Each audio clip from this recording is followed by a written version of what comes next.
Okay, let's dive right into this explainer. Imagine this. If you managed to land a job tomorrow that paid you a staggering $10,000 every single day, tax-free, and you literally didn't spend a single penny of it. Well, it would still take you almost 400 years of non-stop grinding just to become as rich as Cristiano Ronaldo. I mean, let that sink in for a second.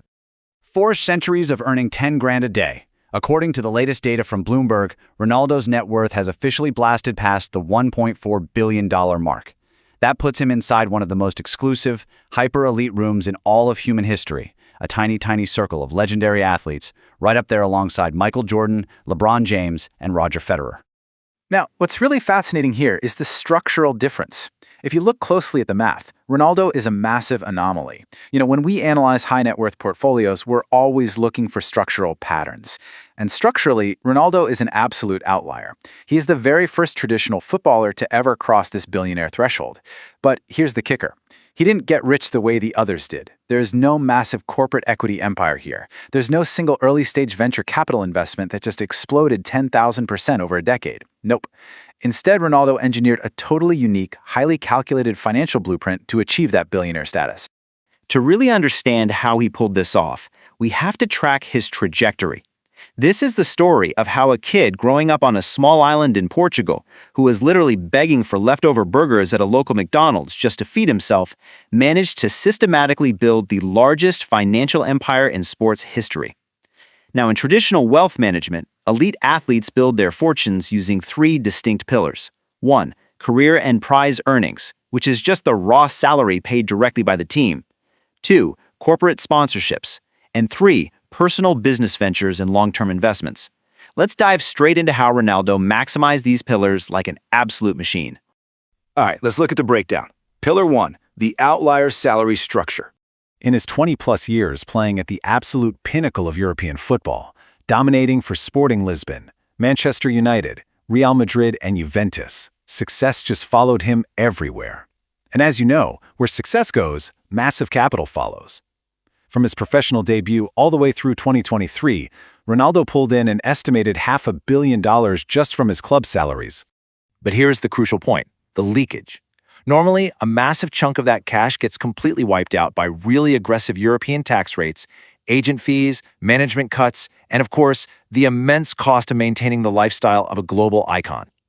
So even after winning every trophy imaginable, his raw salary alone still left him hundreds of millions of dollars away from actual billionaire territory. Which brings us to Pillar 2, monetizing global eyeballs.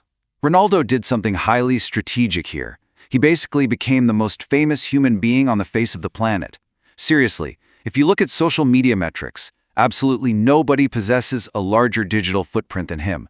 To global corporate brands, that kind of hypervisibility is pure liquid gold. Think of it like owning the ultimate, unskippable primetime billboard, except this billboard walks, talks, and scores goals.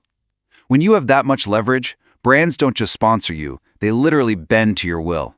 And this next moment brilliantly illustrates his gravity. Remember when Ronaldo famously moved those 2 Coca-Cola bottles out of frame during a press conference and just told the world to drink water? Yeah, that single split-second action sent absolute shockwaves through the market.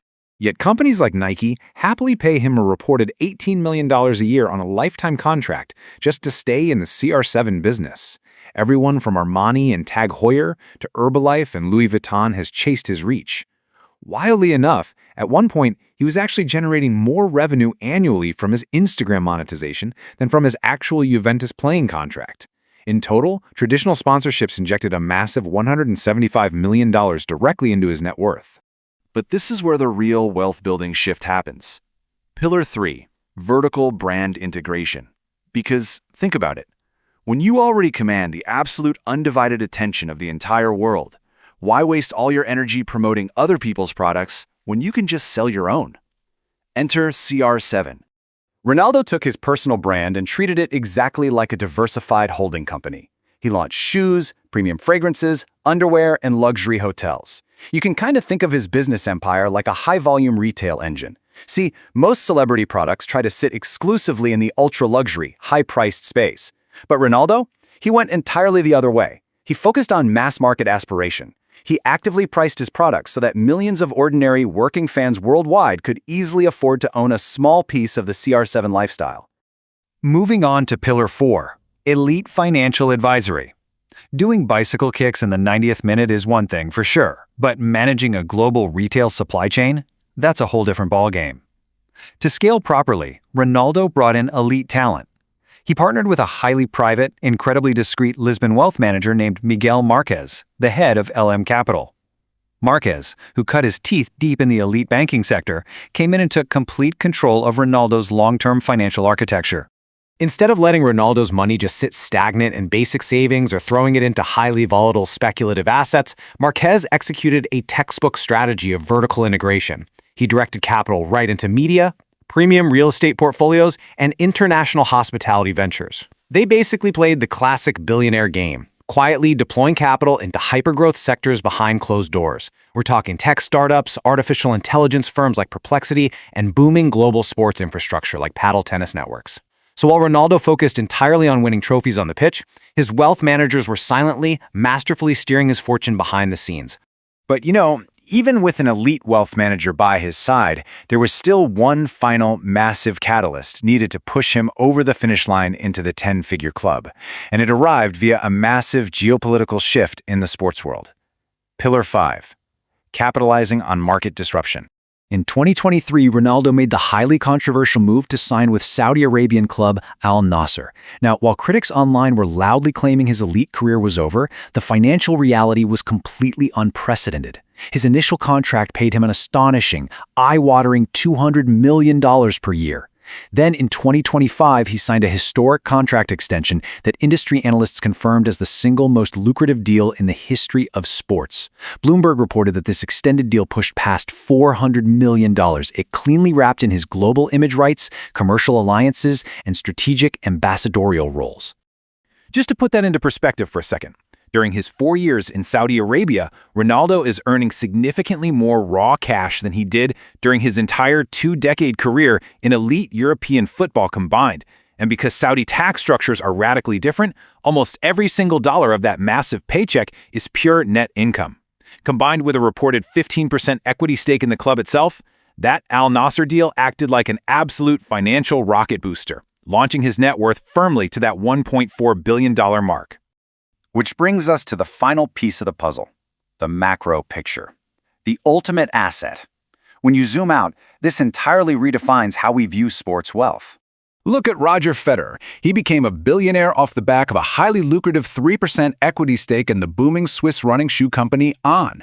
Well, look at Michael Jordan. His multi-billion-dollar status is anchored by decades of passive royalty checks from Nike and his highly appreciated ownership stake in the Charlotte Hornets. They built corporate empires outside their sport. But Ronaldo?